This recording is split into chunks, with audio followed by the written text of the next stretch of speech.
નમસ્તે મિત્રો, દરેક પરીક્ષા માટે આ સાદુરૂપ છે જરૂરી છે. એકદમ સરળ રીતે સમજજો. 685 ગુણ્યા 50 છેદમાં 225 ગુણ્યા 30 આપેલા છે. ડાયરેક્ટ અહીંયા જો ભાગ ના આવડે તો શું કરવાનું? અહીંયા એકમનો અંક 5 છે, અહીંયા 0 છે, અહીંયા 5 છે, અહીંયા 0 છે, મતલબ કે બંને સંખ્યા છે 5 5 થી ઉડતી જશે.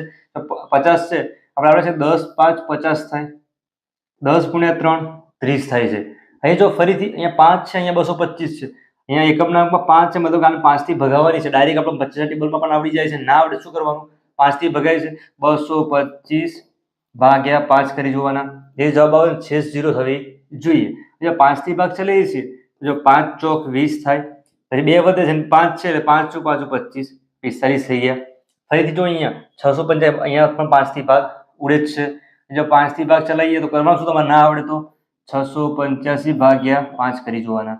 ડાયરેક્ટ થશે. જો 5 થી ભાગ ચલાવીએ તો 5 એકા 5, 1 વધશે, 8 છે બાજુમાં, 5 તાલી 15, 3 વધશે, 5 7 35. અહીંયા પણ 5 થી ભાગ ચાલે છે, 5 9 45.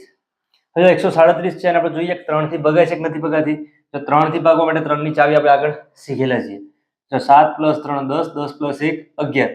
11 છે ને આપણે જો 3 થી ભગાતી હોય તો 3 થી ભગાય. આખી સંખ્યા 3 થી ભગાય. જો અહીંયા 3 થી ભગાતી નથી, કેમ કે 11 છે ને આપણે 3 થી નિશેષ ભાગી શકીએ નહીં. એના માટે જો કઈ સંખ્યા આવી ગયા? અવિભાજ્ય સંખ્યા આવી ગઈ. નીચે 9 છે, 3 છે, તો ઉપર કેટલા વધશે? 137 છેદમાં જો 9 ને 3 છે તો અહીંયા લખાય 9 ગુણ્યા 3. 9 ગુણ્યા 3 એટલે કે 27, ઉપર છે 137. તો આ શું થઈ ગયું? જવાબ. આ જે અપૂર્ણાંકમાં છે અને મિશ્રમાં ફેરવવા માટે પણ ફેરવી શકાય છે. જોઈ લઈએ શું કરવાનું. 137 ભાગ્યા 27 કરવાના. અહીંયા જે ભાગ ચાલ છે શેષ વધશે. જો છેદમાં 27 છે, અહીંયા જેટલો ભાગ ચાલે ક્યાં લખવાનો? અહીંયા જે શેષ વધે છે અહીંયા લખવાની. શું લખાશે? અહીંયા શેષ. આના માટે અલગથી આપણે વિડીયો બનાવેલા છે, બીજા પણ બનાવીશું. આગળ બીજો જોઈએ. 872 ગુણ્યા 66 છેદમાં 33 ગુણ્યા 92 આપેલા છે. તો ડાયરેક્ટ ભાગાકાર આવડે છે તો કરવાનું. ના આવડે શું કરવાનું? 2 થી ભાગવાના, 3 થી ભાગવાના, એવી રીતે. તો 11 ગુણ્યા 3 33 થાય, 11 ગુણ્યા 6 66. હવે 92 છે તો 2 ના ઘડિયામાંથી ભાગી જ શકાય છે. જો 2 થી ભાગાય છે, આ પણ 2 થી ભાગાય, આ પણ 2 થી ભાગાય છે. 2 થી ભાગીએ છીએ તો ડાયરેક્ટ 45 × 90 થાય. 45 + 1 46 કરીએ તો 46 ગુણ્યા 2 કરીએ તો 92 થઈ જાય.